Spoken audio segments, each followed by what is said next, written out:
Hello viewers, একটি মেয়ে যে কিনা গভীর রাতে জঙ্গলে অজ্ঞান হয়ে আছে। জ্ঞান ফেরার পর সে বুঝতে পারে তার সঙ্গে খারাপ কিছু হয়েছে, কিন্তু কেই বা তার সঙ্গে এমনটা করলো। মেয়েটি পুলিশের কাছেও গিয়েছিল ন্যায় বিচার চাইতে, কিন্তু সে কি পাবে নিজের জন্য ন্যায় বিচার, নাকি সে নিজেই বদলা নেবে সেই রেপিস্টদের বিরুদ্ধে? সিনেমাটি আপনাকে একটুও বোর করবে না, তাই এই সিনেমাতে শেষে কি হবে সেটা জানতে হলে পুরো সিনেমাটি আপনাকে দেখতে হবে। তাহলে চলুন বেশি দেরি না করে শুরু থেকে শুরু করা যাক। সিনেমার শুরুতেই আমরা একটি মেয়েকে দেখতে পাই যে কিনা জঙ্গলের ভেতরে অজ্ঞান হয়ে পড়ে আছে। একটু পরেই যখন মেয়েটির জ্ঞান ফিরে সে বুঝতে পারে তার সঙ্গে কেউ একজন খারাপ কিছু করেছে, মানে তার রেপ হয়েছে। আর এরপরেই সিন ফ্ল্যাশব্যাকে চলে যায় আর আমরা সেই মেয়েকেই দেখতে পাই। আর এই মেয়েটির নাম হলো মাথি। আর এখানে তার এঙ্গেজমেন্ট হচ্ছিল। শারন নামের একটি ছেলের সঙ্গেই তার এঙ্গেজমেন্ট হয়ে যায়। আর একটু পরেই আমরা দেখতে পাই মাথি তার কাজের জন্য বের হচ্ছে। সে একটি অনেক বড় শপিং মলে ম্যানেজারের পোস্টে কাজ করে থাকে, আর সেখানে অনেকগুলো ওয়ার্কার্স তার আন্ডারে কাজ করে। মাতি খুবই পরিশ্রমী একটা মেয়ে। সে খুব ভালোভাবে নিজের দায়িত্ব পালন করে, যার জন্য সেই মলে থাকা সবাই মাতিকে অনেক রেসপেক্ট করে। আর মলের সব দায় দায়িত্বই যেন মাথির কাঁধেই ছিল।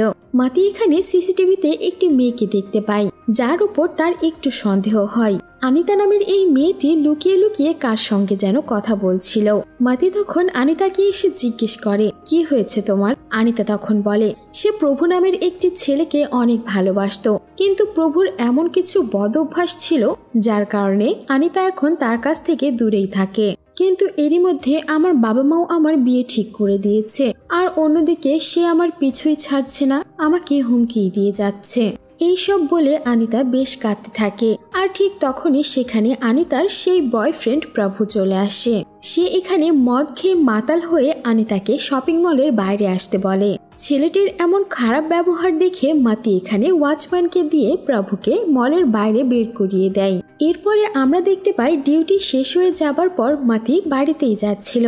তখনই সেখানে পার্কে আনিতার সঙ্গে তার দেখা হয়। আনিতা এখানে মাতিকে বলে, দিদি প্লিজ আমাকে হেল্প করুন, প্রভু শপিং মলের বাইরেই আমার জন্য অপেক্ষা করছে, আমার খুব ভয় করছে। আর এই কথা শোনার পর মাতি তখন আনিতাকে লিফট দেয় তাকে বাড়ি পৌঁছে দেওয়ার জন্য। রাস্তায় যেতে যেতে মাতি আনিতাকে অনেক সাহস যোগায়। মাতি বলে, তুমি যত বেশি এই দুনিয়াকে ভয় পাবে, এই দুনিয়া তোমাকে আরো বেশি ভয় দেখাবে, আর যার মধ্যে প্রভু একজন। মাতি বলে, তাই এইসব কিছুতে ভয় না পেয়ে তুমি তোমার জীবনে এগিয়ে চলো। আর এর পরের দিন আমরা দেখতে পাই আনিতা তার মায়ের সঙ্গে মাতির বাড়িতে এসেছে। সে এখানে নিজের বিয়ের ইনভিটেশন কার্ড দেওয়ার জন্যই এসেছে। মাতি এখানে আনিতাকে অনেক খুশি দেখতে পাই, যার কারণে মাতিও বেশ খুশি হয়। আনিতা তখন বলে, এটা আমার বিয়ের ইনভিটেশন কার্ড, তুমি কিন্তু আমার বিয়েতে অবশ্যই আসবে। এরপর সিন কাট হলে আমরা দেখতে পাই একদিন কাজ করা ছেলেদের মধ্যে শপিং মলে সতীশ নামের একটি ছেলের উপরে মাতির সন্দেহ হয়। সে এখানে তার বন্ধুদের সঙ্গে মিলে শপিং মলের টি শার্ট গুলো চুরি করছিল। সিসিটিভির ফুটেজ দেখে মাতি এখানে সেই ছেলেটিকে ধরে ফেলে। আর এটা দেখার পর সতীশ মাতির পায়ে ধরে অনেক ক্ষমা চায়, কিন্তু মাতি এখানে উল্টো তাকে চাকরি থেকেই বের করে দেয়। এরপর আমরা দেখতে পাই মাতি আর শারন ঘুরতে বের হয়েছে। শারন এখানে তার দাদির সঙ্গে মাতির দেখা করানোর জন্য নিয়ে আসে। শারনের দাদি মাতিকে দেখে অনেক খুশি হয়। আর এরপর আমরা দেখতে পাই আনিতার সেই বয়ফ্রেন্ডকে, যে কিনা তার বন্ধুদেরকে বলছিল আনিতার শপিং মলের সেই মাতি তার সঙ্গে কেমন ব্যবহার করেছে, আর ওই মাতির জন্যই আনিতা আমার কাছ থেকে দূরে সরে গেছে। আর এই সব কথার উত্তরে তার বন্ধুরা বলে ওই মেয়েকে একটা উচিত শিক্ষা দিতে হবে।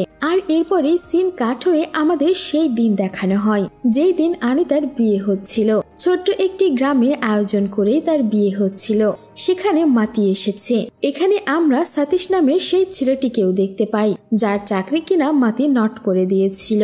মাতি যখন তার সঙ্গে কথা বলতে আসে, লজ্জায় পড়ে ছেলেটি সেখান থেকে চলে যায়, কথা বলে না। আর এরপর আমরা দেখতে পাই ধুমধাম করে আনিতার বিয়ে হয়ে যায়। আনিতা এখানে তার স্বামীকে পেয়ে বেশ খুশি ছিল। এরপর মাতি হোটেলে ফিরে আসে, আর সে জানতে পারে এখান থেকে একটু দূরেই একটি সানসেট পয়েন্ট আছে, যার জন্যই মাতি সেখানে ঘোরার জন্য বের হয়ে পড়ে, কারণ মাতির ঘোরাফেরা করতে বেশ ভালো লাগে। এখানে মাতি অনেক জায়গাতে ঘুরে, আর এরপর ঘোরা শেষ হয়ে গেলে সে এখানকার সবচাইতে ফেমাস সানসেট পয়েন্ট দেখার জন্য আসে। সন্ধ্যা ঘনিয়ে আসছে, এখানে সানসেট হওয়ার আগে সব টুরিস্ট গুলো চলে যায়, কিন্তু মাতি সানসেট দেখার জন্য সেখানে দাঁড়িয়ে থাকে। কিন্তু কি হঠাৎ করে পেছন থেকে কে যেন মাতির মুখ চেপে ধরে। হেলমেট পরা 3 জন লোক মাতিকে সেখান থেকে কিডন্যাপ করে জঙ্গলের ভেতরে নিয়ে আসে, আর এক এক করে তারা 3 জন মাতিকে রেপ করে আর সেখানে ফেলে রেখে চলে যায়। আর এই সিনটাই আমরা সিনেমার প্রথমে দেখেছিলাম। মাতির হোশ আসার পরে সে বুঝতে পারে সে জঙ্গলের অনেকটা গভীরে রয়েছে, আশেপাশে কোনো মানুষ ছিল না। অন্যদিকে আমরা দেখতে পাই মাতির কলিগরা যখন চলে যাচ্ছিল তারা সেখানে মাতিকে না দেখে অনেকবার ফোন করে, কিন্তু জঙ্গলে কোনো নেটওয়ার্ক না থাকার কারণে মাতির ফোনটা অফ দেখাচ্ছিল। মাতি এখানে অনেকক্ষণ পর্যন্ত হাঁটে, হাঁটতে হাঁটতে সে একটি মেন রোডের কাছে চলে আসে। তখনই তার চোখে পড়ে একজন লোক বাইক চালিয়ে আসছে, আর এইটা দেখে মাতি গাছের আড়ালে লুকিয়ে পড়ে। এখানে একটু পরেই আমরা দেখতে পাই সেখান থেকে পুলিশের গাড়িও যাচ্ছে, হয়তোবা সেই বাইকওয়ালা লোকটিকে পুলিশগুলো ফলো করছে। পুলিশের গাড়ি চলে যাবার পর সেখানে আরো 2 জন মোটরসাইকেল আরোহী আসে আর নিজেদের সঙ্গীকে নিয়ে চলে যায়। এখানে মাতি কোনো রকমে গ্রামে চলে আসে, সেখান থেকেই একটি লোক তাকে হাসপাতালের ঠিকানা দেয়। মাতি এখানে নিজের চিকিৎসা করানোর জন্য আসে। হাসপাতালে সেই সময় অনেক ভিড় ছিল। মাতিকে দেখার জন্য একটি পুরুষ ডাক্তার আসে, কিন্তু মাতি ওই ডাক্তারের কাছে রিকোয়েস্ট করে একটি মহিলা ডাক্তারের জন্য। ওই ডাক্তারটি তখন একটি মহিলা ডাক্তার ডেকে দেয়। মাতি এখানে ওই লেডি ডক্টরকে সবকিছু খুলে বলে যে তার সঙ্গে রেপ হয়েছে। এইটা শুনে ডাক্তারটি বেশ ভয় পেয়ে যায়, আর সে মাতিকে বলে সে যাতে পুলিশের কাছে গিয়ে কমপ্লেন করে। সাথে সাথে ওই লেডি ডক্টরটি কিছু ঔষধ লিখে দেয় মাতিকে, যাতে তার আরাম হবে। ওই লেডি ডক্টরের কথা মেনে মাতি এখানে পুলিশ স্টেশনে চলে আসে। সে এসে পুলিশকে সবকিছু খুলে বলে তার সঙ্গে কি কি হয়েছে। মাতি বলে সে যখন সানসেট পয়েন্টে দাঁড়িয়ে ছিল তখনই কারা যেন এসে তাকে কিডন্যাপ করে আর তার সঙ্গে রেপ করে। সাথে সাথে সে যখন বাইরে বের হচ্ছিল তখন সেই বাইকারদের ঘটনাও পুলিশকে সে বলে। মাতির কথা শুনে ওই দিন যেই 3 বাইকার পালিয়ে গিয়েছিল পুলিশরা তাদেরকে ধরে ফেলে। সেখানে পুলিশ এসে ওই 3 জনকে জিজ্ঞেস করে তারা মাতির রেপ করেছে কিনা। এখানে আমরা জানতে পারি আসলে এখানে তারা 2টি গাড়ি চুরি করেছিল, যার জন্যই পুলিশের হাত থেকে বাঁচার জন্য পালিয়ে যাচ্ছিল। তারা কোনোদিনও মাতিকে দেখেইনি, আর তাকে রেপ করা তো দূরের কথা। মাতি এখানে পুলিশকে আরো বলে প্রভু নামের একটি ছেলের উপরও তার সন্দেহ আছে, কারণ প্রভু তাকে ফলো করতে করতে তার বন্ধুর বিয়েতেও এসেছিল। আর এরপরই পুলিশ নেমে পড়ে প্রভুকে খোঁজার জন্য। পুলিশ তখন একটি হোটেল থেকে প্রভু আর তার বন্ধুদেরকে ধরে ফেলে। তাদের 2 জনকে থানায় নিয়ে এসে অনেক মারধর করা হয়, তবুও সেখান থেকে কিছুই জানতে পাওয়া যায় না। পুলিশ এখানে সতীশকেও ধরে আনে, তাকেও খুব কড়াভাবে জিজ্ঞাসাবাদ করা হয় মাতির রেপের ব্যাপারে, কিন্তু এখানেও কিছুই হাতে লাগে না। এখানে কোনোভাবেই প্রমাণ হয় না যে এই 3 জনের মধ্যে কেউ একজন মাতির রেপ করেছে। ঠিক তখনই মাতির মনে পড়ে তাকে যে মানুষটি করেছে তার বয়স অনেক বেশি ছিল, অন্তত 40 বছর তো হবেই, আর এদের বয়স অনেক কম। এটা শুনে ওই পুলিশটি অনেক রেগে যায়, আর সে মাতিকেই উল্টো কথা শোনাতে শুরু করে। পুলিশটি বলে বারবার আপনার মত বদলানোর জন্য তো আমরা বুঝতেই পারছি না আসল দোষীকে। কথা বলতে বলতে মাতি ওই পুলিশটির গলায় একটি তিল দেখতে পায়। ঠিক তখনই তার মনে পড়ে তাকে যারা রেপ করেছিল তাদের মধ্যে একজনের ঠিক এমনই একটি দাগ ছিল গলায়। সেখানে মাতি খুব ভালোভাবে বুঝতে পারে এই পুলিশ অফিসারগুলো তার সঙ্গে কোনো খেলা খেলছে, আর হয়তোবা এই পুলিশও ওই রেপকারীদের মধ্যেই একজন। মাতি যখন সেখান থেকে বাইরে বের হয়ে আসছিল তখনই সেখানে মানুজ নামের অন্য আরেকটি পুলিশ অফিসারের সঙ্গে তার দেখা হয়ে যায়। পুলিশের হাতে একটি সোনার আংটি ছিল, যেটা দেখে মাতি বুঝতে পারে হয়তোবা 2 নাম্বার রেপিস্ট এই পুলিশ অফিসারটি। বাইরে আসার পর মাতি যখন অন্য আরেকটি পুলিশ অফিসারের কাছে পান মশলা দেখতে পায় তখন তার সন্দেহ একেবারে প্রুফ হয়ে যায় যে তাকে রেপ করার মানুষগুলো এই থানারই মানুষ ছিল।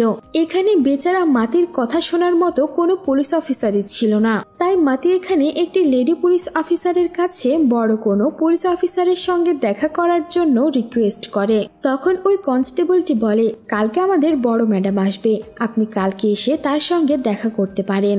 এরপর আমরা দেখতে পাই ওই 3 পুলিশ অফিসার কথা বলছে। সেখানে থাকা একটি পুলিশ অফিসার বলে, মাতি নিশ্চয়ই বুঝে গেছে আমাদের কথা, যার কারণে পরে তারা মাতিকে পুলিশ স্টেশনে ডেকে ফিজিক্যালি হ্যারাসমেন্ট করতে শুরু করে। কিন্তু এখানে ঠিক তখনই ওই লেডি পুলিশ অফিসার চলে আসে। লেডি পুলিশ অফিসারটি মাতিকে নিজের ক্যাবিনে ডাকে আর সেখানে জিজ্ঞেস করে যে তোমার সঙ্গে যা যা হয়েছে আমাকে খুলে বলো। মাতি এখানে ওই লেডি অফিসারকে সবকিছু খুলে বলে, ওই রেপের দিন থেকে এখন পর্যন্ত তার সঙ্গে কি কি ঘটেছে। এইটা শোনার পর ওই লেডি পুলিশ অফিসারটি বলে, তুমি একদম চিন্তা করো না, আমি এই 3 জনের বিরুদ্ধে কঠোর অ্যাকশন নেওয়ার ব্যবস্থা করছি। আর ওই পুলিশ অফিসারটি এটাও বলে আজ রাত পর্যন্ত সে যাতে লেডি কনস্টেবলের সাথেই থাকে। এরই মধ্যে ওই 3 জন পুলিশ অফিসার বুঝতে পেরে যায় যে মাতি এখানে বড় পুলিশ ম্যাডামকে সবকিছু বলে দিয়েছে, যার কারণে তারা পুলিশ স্টেশনে মাতির কাছে আসে। সেখানে এসে তারা মাতিকে একটি ঘরের ভেতরে নিয়ে আসে আর মাতিকে পুরো উলঙ্গ করে দেয়। আর তারা মাতির একটি এমএমএস ভিডিও তৈরি করে নেয়। মাতিকে এখানে তারা নানাভাবে টর্চার করতে শুরু করে। সেখানে থাকা একটি পুলিশ অফিসার বলে, আমাদের বিরুদ্ধে যদি সাক্ষ্য দিতে চাস তাহলে এই পুরো ভিডিওটি সোশ্যাল মিডিয়াতে ভাইরাল করে দেব। বেচারি মাতির কাছে আর কোনো রাস্তাই ছিল না, যার কারণে সে অসহায়ের মতো সেখান থেকে চলে আসে। চেন্নাই আসার পর এখানে মাতির চিকিৎসা শুরু হয়ে যায়। মাতি এখানে তার হবু হাজবেন্ড শারানকে সব বলে দেয়। শারান ও মাতিকে অনেক সাহায্য করে। চিকিৎসা শেষ হবার পরেও মাতি যেন নিজের স্বাভাবিক জীবনে ফিরতেই পারছিল না। সে খুব ভয়ে ভয়ে থাকতে শুরু করে। স্বপ্নের ভেতরেও বেশ ভয়ঙ্কর খেয়াল আসে তার।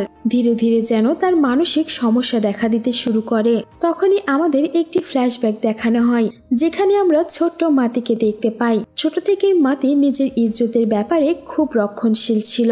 ছোটবেলা থেকেই মাতি বুঝতে পারত যে মানুষের কাছে তার ইজ্জত কতটা দামি। তাকে এটাও শেখানো হয়েছে কাপড় দিয়ে নিজের ইজ্জতকে ঢেকে রাখতে, যার কারণে মাতি ঠিক করে নেয় সে হার মানবে না, সে নিজের জন্য ন্যায় হাসিল করেই ছাড়বে।